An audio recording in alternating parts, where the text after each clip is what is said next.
ये पूज्य संत कमलदास जी की धरती है, राजा श्री देवी सिंह जी की धरती है, बाबा साहेब अम्बेडकर जी जैसे महापुरुषों की धरती है। यहाँ आकर मुझे बहुत गर्व हो रहा है और सबसे ज्यादा गर्व इस बात का है कि ये आपकी धरती है। आप सब यहाँ मेरी बातों को सुनने आए हैं। आपके पूर्वजों ने इन महापुरुषों के साथ हमारी आजादी की लड़ाई लड़ी और इसलिए एक तरह से ये पावन धरती भी है।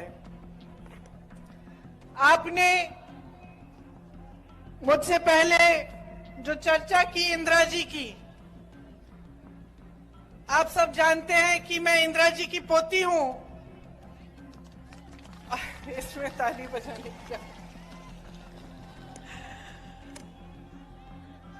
आप उनको बहुत मानते थे और जितना आप उनको मानते थे, जितनी श्रद्धा आपके दिल में उनके लिए थी, उतनी ही श्रद्धा इस देश की जनता के लिए, खास तौर से मेरे आदिवासी भाई बहनों के लिए इंदिरा जी के दिल में थी।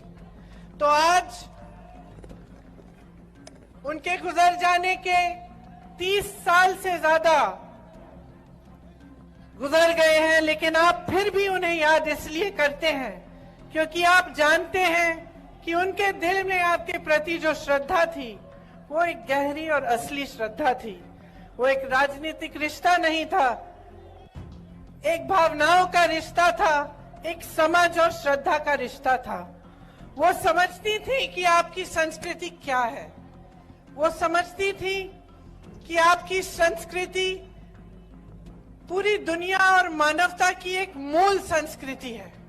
प्रकृति की रक्षा, प्रकृति का आदर, चाहे जंगल हो, चाहे जल हो, चाहे जमीन हो, चाहे जानवर हो, सबका आदर करते हुए आपने अपने जीवन जिए और हमेशा कहती थी कि यही संस्कृति इस दुनिया की सबसे अच्छी संस्कृति है।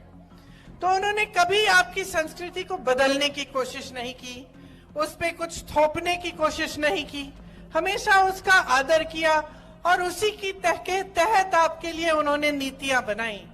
इसी तरह से चाहे पंडित जवाहरलाल नेहरू थे, चाहे उसके बाद राजीव गांधी जी थे, उन्होंने भी इसी तरह से आपकी संस्कृति का आदर किया।